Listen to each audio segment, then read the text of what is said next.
Yeah, you can turn it on. Can't hear them. Hi, hello, can you hear me? Yes. Great, great. Sorry, I'm having a few technical issues. Hopefully everything is sorted now. Okay, all set up.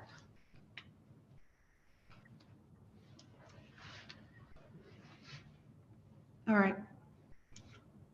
I think we are being recorded and we're ready to go. So I'll get straight into it.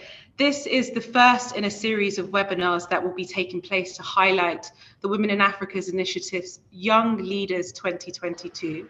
It's the second edition of WIA's Young Leaders, where almost 3,000 young women sent in applications, and a jury selected 8 remarkable young women in their field of activity or skill. And the 8 winners will benefit from a tailor-made training course.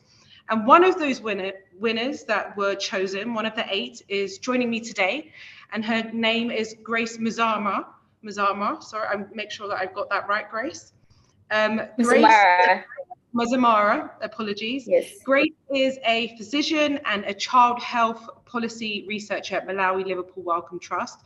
She was a student researcher and a senior researcher at Malawi District Hospitals before becoming Chief Medical Officer at the Department of Pediatrics. She is passionate about the health, education, and economic rights of young girls in Malawi, where she aims to promote equality in the delivery of healthcare and fights for the evolution of health priorities of low and middle income countries in policies. So Grace, without further ado, thank you so much for joining us today in the first of this series. How are you this morning? And sorry for the glitches.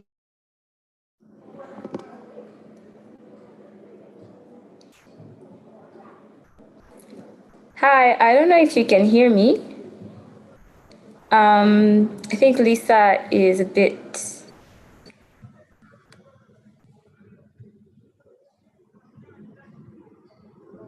With my... Oh, okay, great.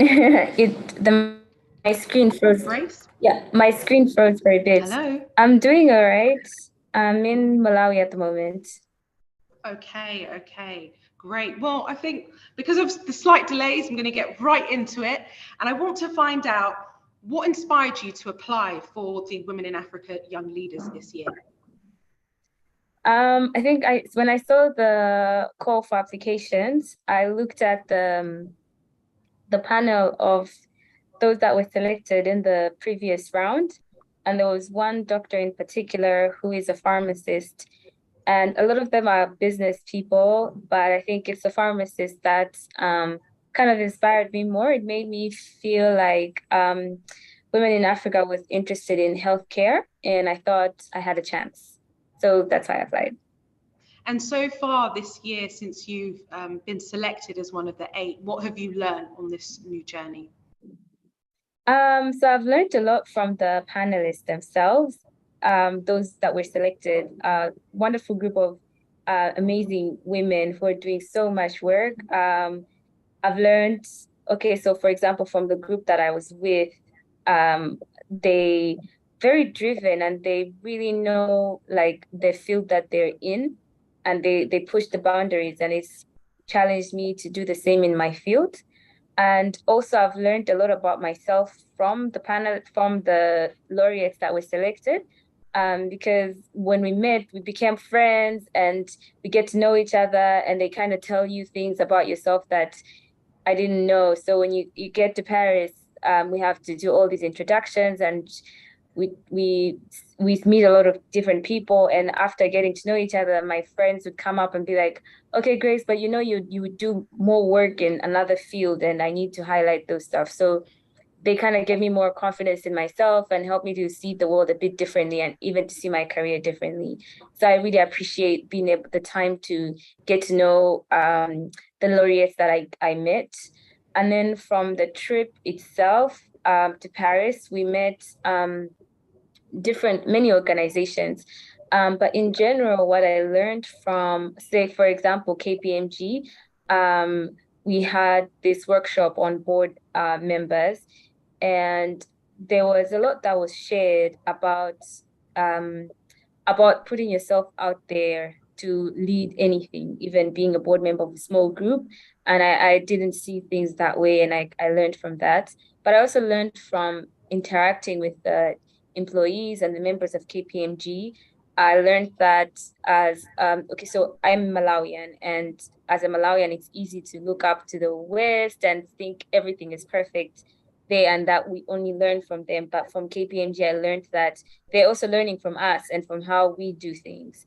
And for their example was about Africa's mobile banking systems. I thought we got it from the West, but actually they learned a lot from us. So it made me think about being more authentic to myself and trying to find some small unique things that I can do where the world can learn from. I'm still figuring it out, but I think that experience kind of inspired me to say we could also do some things that other people can learn from and be inspired by. So the learning goes both ways, and you've been able to broaden your horizon. Now, your field is in healthcare. So what inspired you to get into that chosen field? Wow, that's a long story.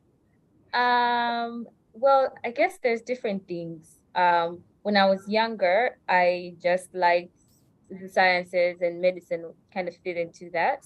I I got into child health because I really enjoyed the work. I enjoy the department. I enjoy working with children. And there's so much you can do in the field of child health. You can work in health systems because they largely affect children. You can work with children directly, and you get to experience a different side of that. Um, what I particularly enjoy now is looking at the problems that I'm faced with every day when I go to work, when I work with children, when I do research. And what pushes me the most is that I want to be able to advise governments or health institutions about policies that affect our people or our children, because I primarily work with children. And I feel like there's a missing gap in the evidence that is presented to governments or the way they make decisions. And I think we need people who are able to get good research and good data and give good policy advice. And I think the right people to give that advice is people like me, people who work in that environment, people who work with our people on the grassroots, the people who are affected directly by those policy decisions. And I think my biggest driving factor now is being able to put myself in a space where I could be able to give that higher level policy advice. So what would you say are some of the main challenges of the work that you do? Is it that sharing that information and other people listening to people in specific fields? Well, there are many challenges. I think, first of all, recognizing that there is need to, so you can do research and it ends there and you publish and that's the end of the story. And that's, I think, one challenge, because it shouldn't end there. It shouldn't be the end of the story. We should be able to take the information we have that is supposed to help improve people's lives and take it to governments and international health institutions and say, this is what works in our communities. So being able to recognize that there's that gap is a challenge. And I think as a broad community, we're still a young, evolving community of doctors in Malawi, but there is need to recognize that we need to have more of those policy conversations. So that's one thing. Second thing is having, a lot of research has to be funded, and being able to get the funding for a lot of that stuff is a huge challenge within the research and clinical community. And then I think thirdly is because Malawi is still quite, Hi, the doctor. You froze for a second, or maybe I froze, but carry on. All right. I was saying that the doctor community is quite small, and because the need is so large, it's a challenge to choose what to prioritize, whether you're going to, meet patients physically. It takes time away from the time you do for research, and vice versa. So it's difficult to find a balance of what to prioritize, because the number of problems are so many, and there's so few doctors and researchers around. So I think that's a problem as well. And what's a typical day like for you when you're at work? So right now, I am a child health researcher, and I am also so I work in the hospital, in the pediatric department at Queen Elizabeth Central Hospital. So I do clinical work. So my typical day is, depending on the schedule. During the day, I'm usually working, unless I have a night shift. Like last night, I had a night shift, so I'll be working at night. After that, because I'm interested in research, I am connected to Malawi Liverpool Wellcome Trust. When I have time on my off days or other, normal days, I do some research. I read, I work on some projects when I have time. It's going to change, as time goes by, but I usually try to find a balance between doing my clinical work and doing my research. And to get into the type of role or work you've done, it's obviously taken a lot of hard work. Have you always had the support from your family or your friends for you to be able to go into this chosen career? Yes. So for my family, yes, I have always been very well supported. Like to highlight that I've been lucky to have very good friends. Not just friends who cheer you on and tell you to keep going, but friends who actually know me. I think over the past year, I think I've experienced that the most, that I have friends who know the real me.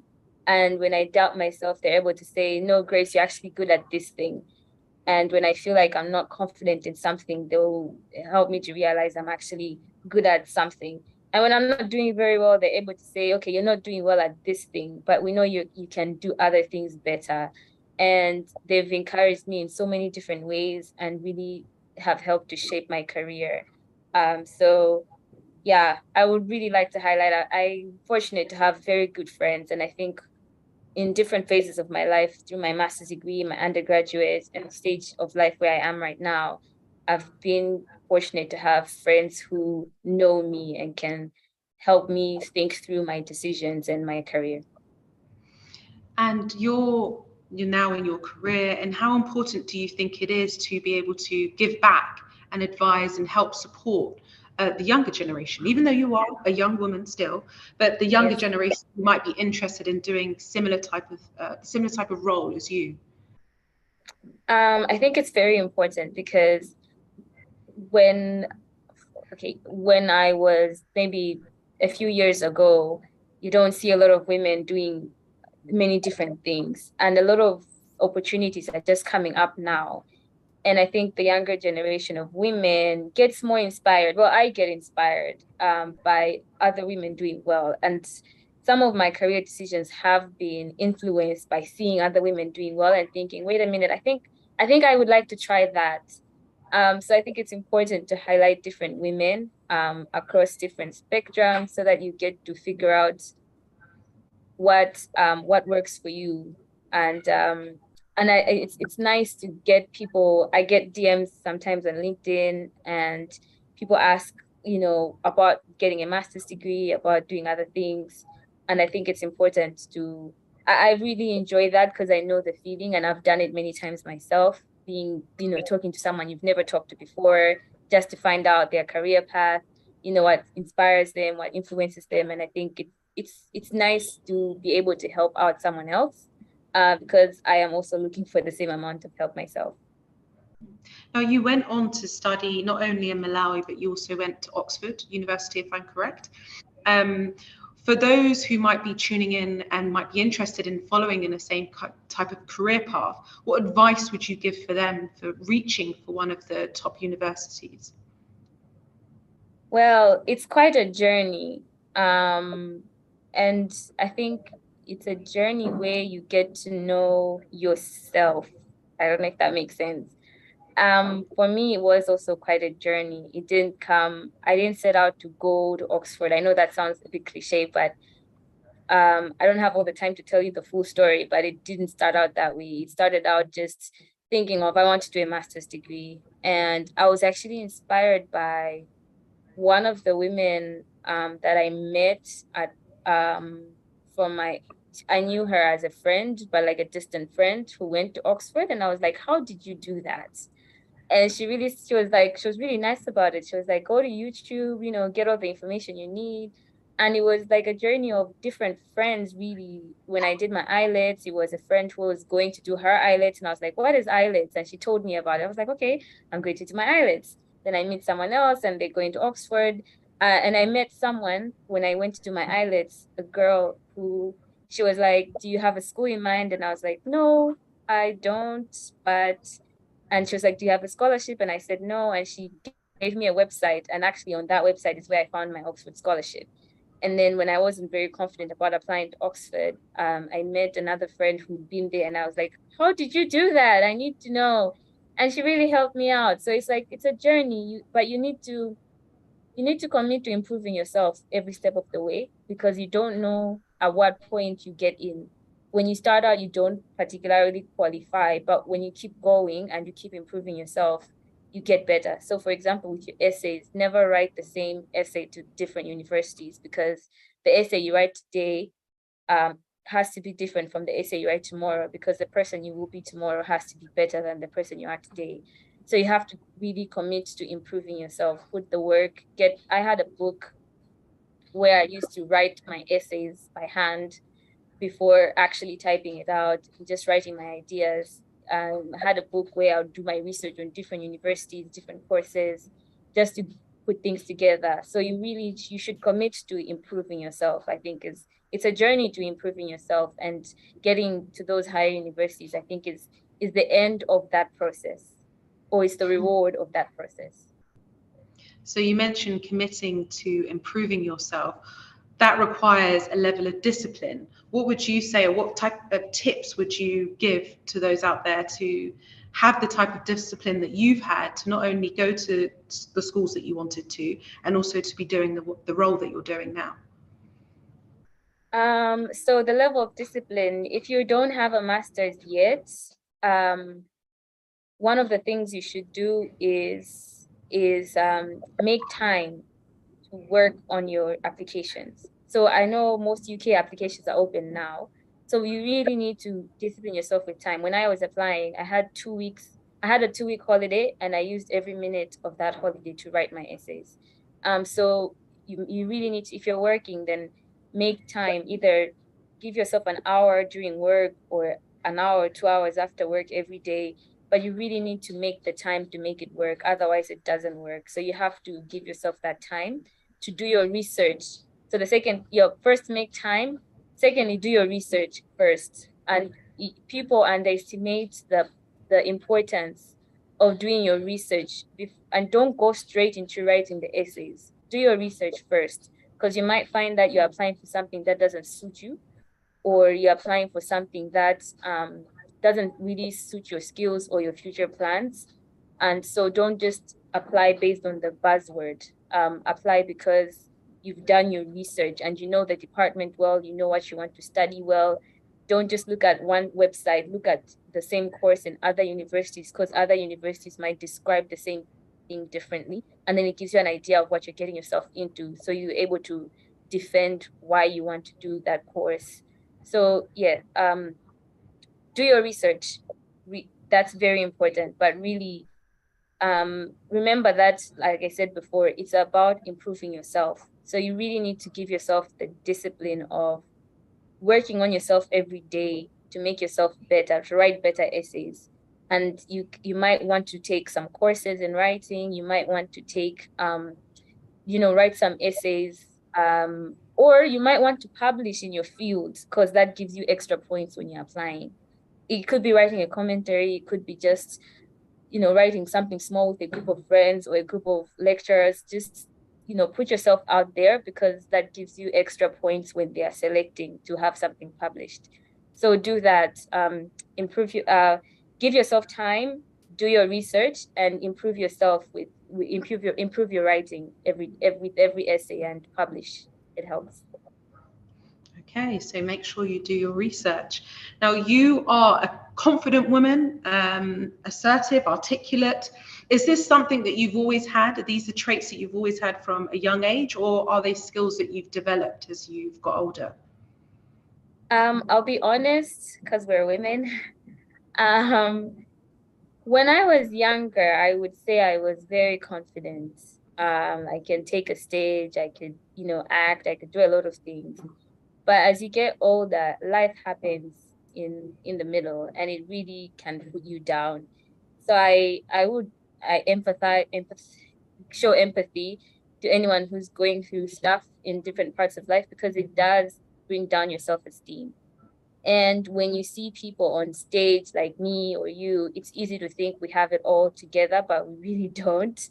And we're all just figuring it out as we go along. So it sounds very nice to come and say, hi, I'm Dr. Grace, but behind the scenes is quite a lot going on. And sometimes I wish I was me when I was like 10 years old, because that girl could, take the show and take the stage any day. So it's not always like that. But I think we need to redefine what being a strong woman is. It's not being standing for 5 minutes on the stage, and it's not being able to just project yourself smartly. It's also it's the times when you cry in the bathroom, and then you pick yourself up and you put yourself together and you get the job done. It's the times when you're vulnerable with a friend and say, I'm really struggling with this, let's think through it and let's talk about it. And then you talk about it, and then you clear your head, and then you work through the problem and you get the job done. It's the times where you struggle with who you are, struggle with where you belong, and you figure it out, and you figure out where your place is in the world, and then you get there. So when people see you at the destination, they don't really see the journey. But I think it's time that we highlight the fact that everybody has a journey. So I also have a journey. I'm not always, there are people who've called me very quiet, and they being very timid, because I have had times in my life when I've been like that. So I'm not always very, vocal and stuff. But I think we need to talk more about the journey that it takes to make someone confident. And even when you stop being confident, we should still talk about that, because I think everybody has those phases of life. We're not always strong and looking independent and everything. So we need to talk more about the things that happen behind the scenes, because that makes us strong, and it makes us it gives us the power to do the things we have to do. Mm-hmm. So it's the different human elements that we all go through that aids us and pushes us to keep going. So I want to go back to the WIA's Young Leaders 2022. And you are, as I mentioned at the beginning, one of the 8. You spoke a bit about what you've been able to do this year, but what's it been like with the community of the other women that you've met with? What have you learned from the friendships that might have grown or blossomed from that? So we're still friends, and there's, I think, times when we call each other and tell each other, look, this is going on in my life. What should I do and how do I go about this? And I think because we've gotten to know each other, there've been times when I've been rethinking my career, and we've got to talk about it with one of my friends, Kenny, who we met. And there was a time when we were still in Paris when one of my friends highlighted, when we were chatting, I told her about my work. And then when we did all these introductions, they were like, wait, you're not really talking about all of your work. So they helped me to present myself better. Because, when you become friends, you tell them things about yourself. And I've learned also about their characters. Some of them are very, like Lydia. She's very strong spirited and strong minded, and she really believes in her job and her work and her calling. And I've learned, I've really admired that spirit of hers. So there's, there's things you learn from what people tell you, and there's things you learn from seeing how other people just exist in their power, so to speak. And I'm still being inspired by each and every one of them. Mm-hmm. And what do you think you've been able to take back to your home country of Malawi with this new information, this new friendship, the stuff that you've learned? What have you been able to take away and impart to other people there?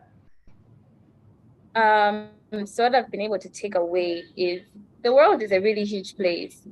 And I think as a person, no matter what career you're in, it's important to still try to get to know what's happening in every other field. So I've been able to take away the fact that there's a lot going on in agriculture that I'm in medicine, but I'm not aware of.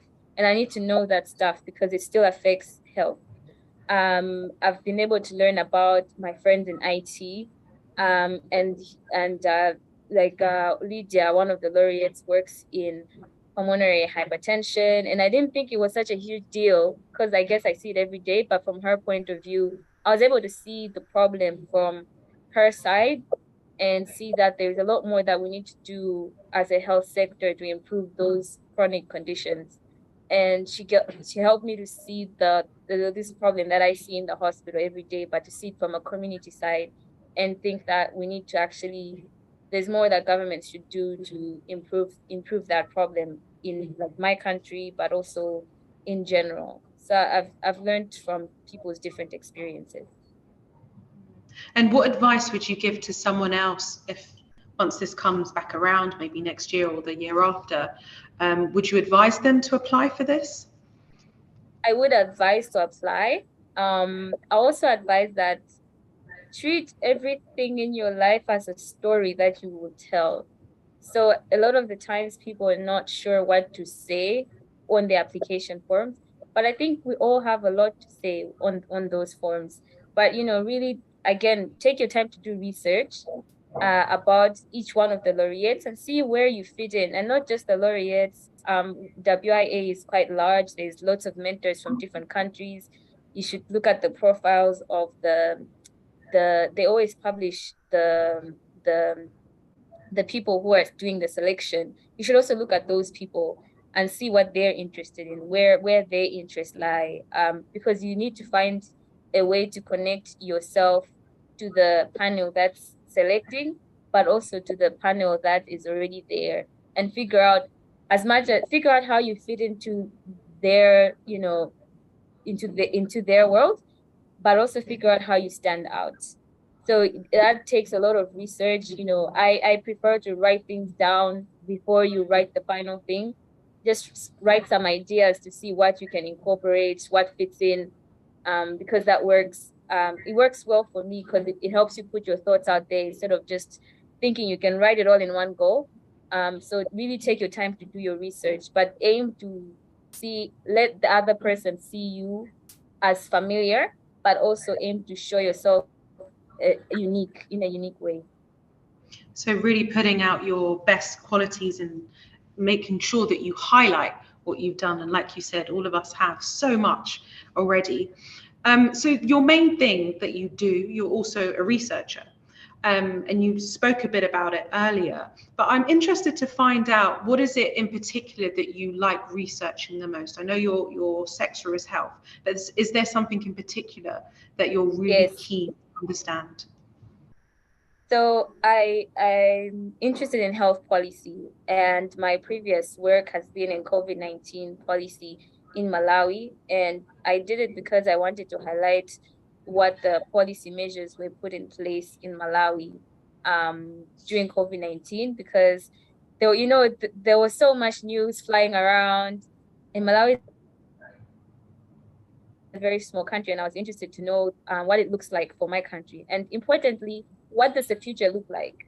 Because there will be another pandemic at some point, and we need to use the information we have now to guide the decisions we make tomorrow for the next pandemic. So I'm interested in health policy. That's my primary field of interest at the moment. And that falls in line with being able to advise governments and international institutions about what works in our settings, and how we can improve people's lives. And where are you currently working now? At Malawi Liverpool Wellcome Trust, and with the pediatrics department at Queen Elizabeth Central Hospital in Malawi. Mm-hmm. And do you enjoy the work that you do? Yes. Like with all jobs, I enjoy some things and I don't enjoy some things. I enjoy the department. I work with a very lovely group of people. I enjoy my research side. I quite enjoy it because I have very good mentors. I have very good supervisors. They understand me. They understand the things I want to do, and they give me very good advice. So I enjoy being that, and I also enjoy, like in terms of research, some freedom that I get to explore my own ideas, and I think that's where I thrive the most, when I'm given a bit of leeway to explore my own ideas. Mhm. And you mentioned mentors there. How important do you think the role of a mentor is? Mentors are very important because a lot of the times, if you get someone who's a little older, they've been through a little bit of what you've already been through already. And they're able to advise from a point of view where they may not tell you what to do, but they still give you some information that helps you make the right decision. And sometimes you just need to be told that this is normal, like what you're going through is normal and it's okay, and that's reassuring. Sometimes you need to be told that you can do more, and sometimes you need to be told that you're doing the wrong thing. So it is important to find a good mentor who you can be open enough with, but also someone who can tell you, who is wise enough to know what you need to know at that point in time. And what advice can you give to try and find a mentor? Wow, that's a difficult question. It really is, but No, it's interesting to find out how yeah, you felt about getting a mentor. yeah. I guess in medicine it becomes a bit easy because you're kind of prescribed a mentor. Right. Um, but I think I was also lucky enough that when you meet different people, you're able to tell, who has a vested interest in your well-being just because. And I think that's important. Like, don't pick any random person. Figure out within your circle who has who seems to be interested in you, who you are as a person. That's one thing. The other thing is, I think it's important to have mentors in your field because people who are outside your field may not really understand some of the decisions you have to make or some of the sacrifices you have to make and why you're making those sacrifices or decisions. So someone within your field who has a decent enough interest in who you are as a person. Okay. That's really good advice.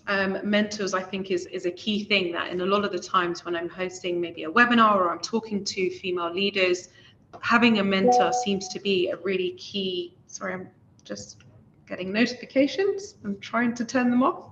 Please excuse me. So another thing, you spoke a little bit about the support system you have and also a bit about some obstacles. What personal obstacles have you had to overcome for you to be able to get to the place that you are now? Personal obstacles. I would start with, let's say, financially, things have not always been great. And that's really, it puts you in a difficult position career-wise, and you have to make some very, life-changing career decisions. And that's been very, nerve-wracking to do. And it puts you in a position to make certain sacrifices. But I guess my advice on that would be, if you're in that situation, when you are at a career crossroads, try to think of what's the greater picture, and does the decision you make still take you to whatever your greater picture is? And if yes, then I guess it's worth it to take that route. And if not, maybe you need to find an alternative that kind of still gets you to whatever your general career goal is. So that's one thing.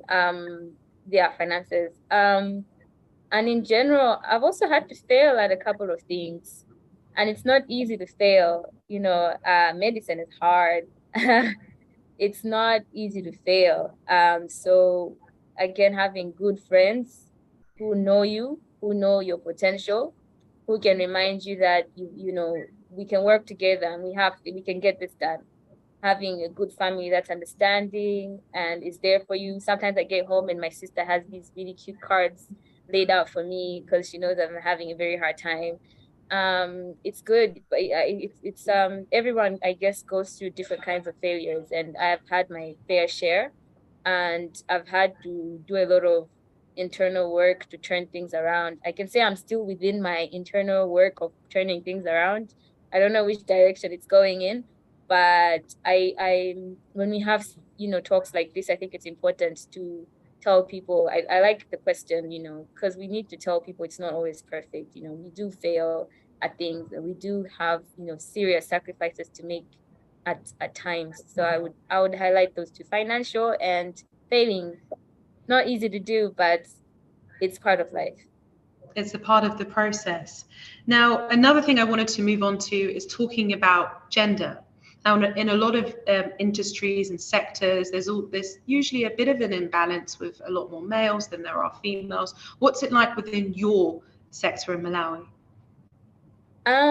So the gender issue is quite interesting. I'll take it from a personality point of view, but also professionally. So professionally, I'm lucky that in my field, there are quite a lot of women. There's a lot of women doing children's health in general, and my department is majority female.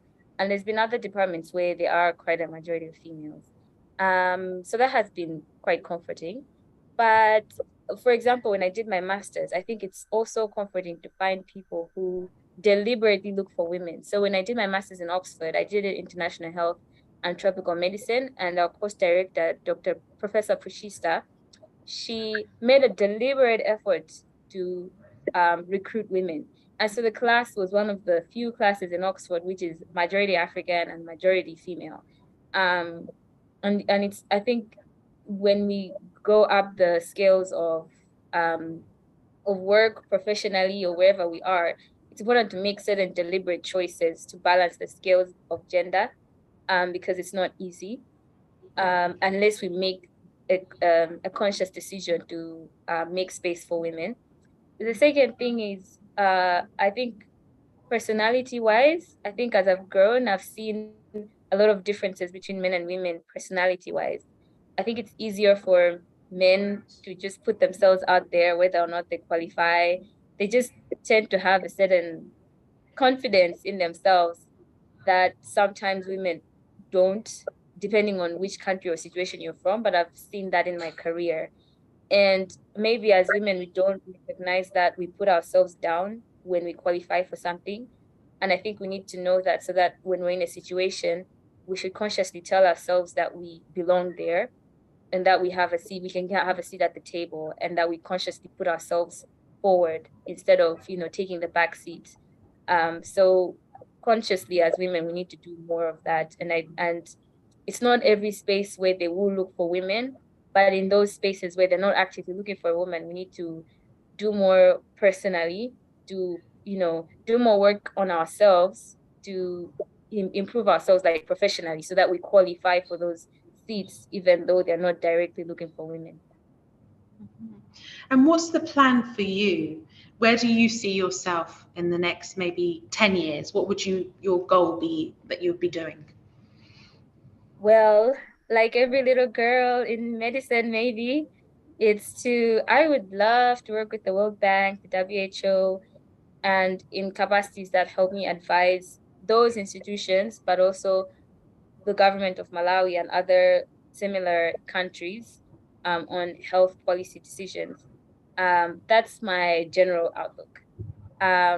Life being life, it's difficult to know which way to take to get there, but I hope I'm on the right track. I don't know. But that's the dream, the goal, this is what I want to do. I'm learning that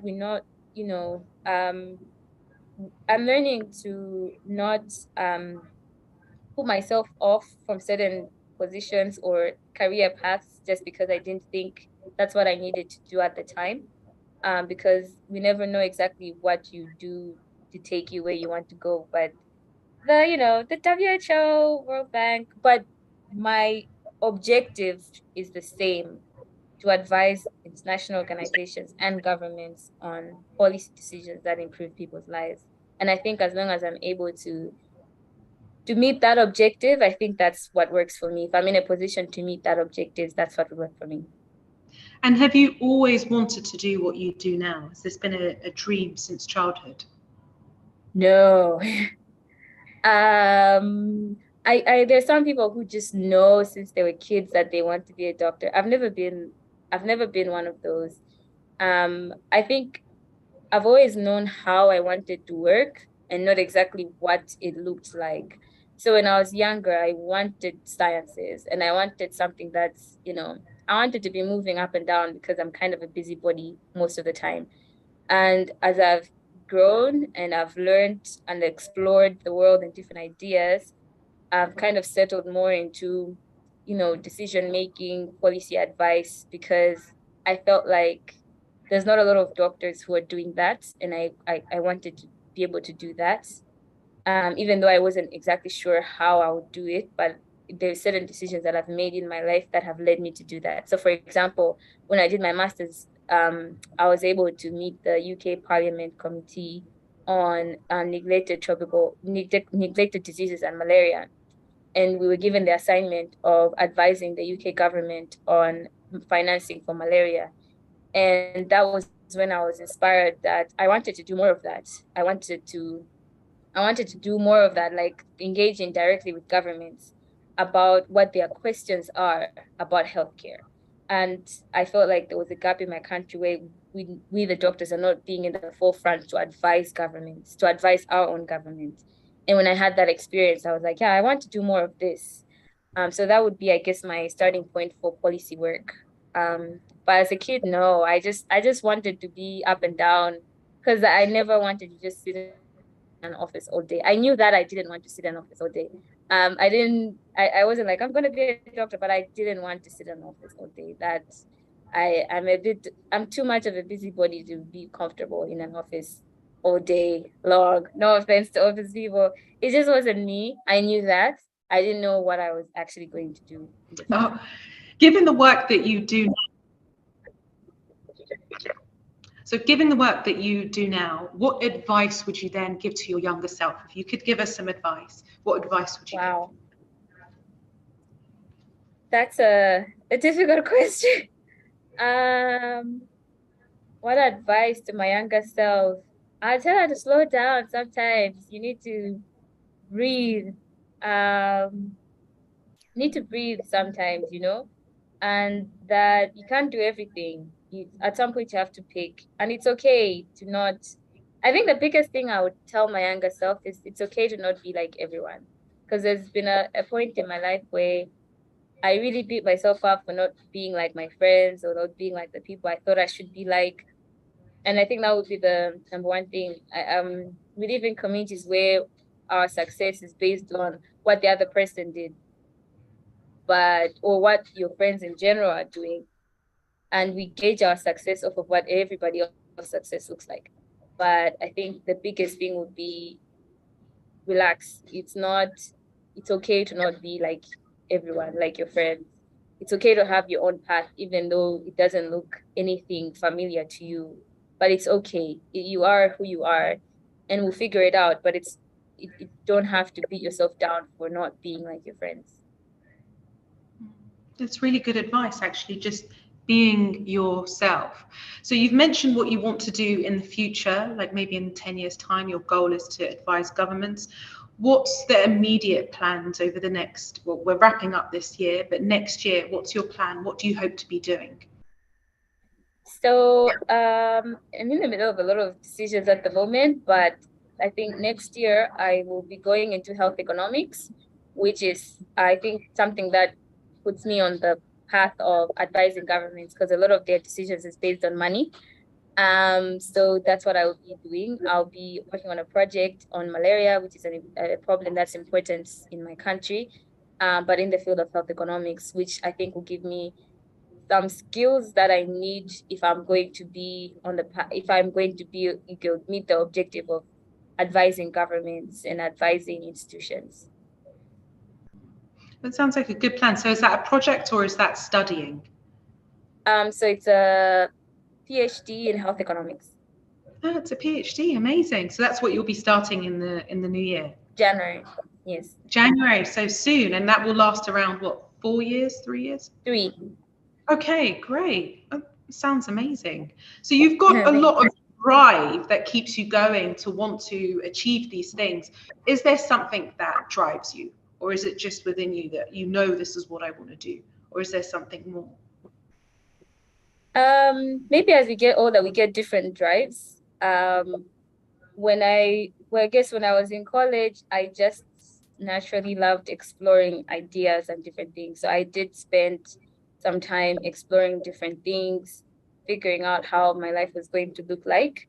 And so let's say I'd done an internship in something and I really didn't like what I was doing, or I didn't feel like it was me. So I would pause and like explore something else. So I think being able to explore and see what I like and what I don't like has kind of helped me put me in a certain direction. I am learning that it's important to be able to take care of yourself and to provide for yourself and for, you know, the people that need you. So I think that's another driver is I need to be in a position to take care of myself, but also take care of the people that are depending on me. So that's another driver. In terms of career-wise, I guess it's a larger goal of I think I enjoy policy work. I enjoy being able to give advice and communicating to people. And like I said, when I had the experience with the UK Parliament, I really felt like I wanted to do more of that. And I'm looking for more experiences that allow me in those spaces, conversations with world leaders, health leaders, leaders of different health institutions, however big or small, about what works in our setting. And also conversations with people, because that's who benefits from health at the end of the day. And I've realized in my own work that I do every day, I enjoy talking to people, just regular people, guardians, patients sometimes. I do enjoy that. And I'm also driven by that. I'm learning to study myself and see what I enjoy. And I'm kind of putting myself on that path to say, I actually enjoy conversations and I want to do more of that. So it's a good thing to know what you like doing and what interests you more and to focus on doing those things. I'm conscious of the time. We literally have about 2 minutes left, even though I feel like we've just started. So I think to wrap up this the first session with you, I would like you maybe just to share a bit of advice that you might have for someone else who has seen your story, who's heard more about you, to just maybe give them a little bit of inspiration. So first thing is you should get, like I said before, this your career journey is going to be largely your own personal story about yourself. So you are your greatest asset, I think, and you have to improve yourself in every phase of your life. So whatever next move you're going to be it a master's degree, a PhD, or another job position, you should make it about improving your own self. And that's what's going to get you where you need to be. If you're in a position where you feel like your growth is stunted or you're really not improving yourself, then maybe you need to take some time to reflect. So that's my second thing. Make it a practice to do it often, to reflect on yourself, on where you are, where your mind is at, and how you're feeling about where you are at the moment, and really take time to see, you know, what can you learn from yourself, because you are your greatest asset.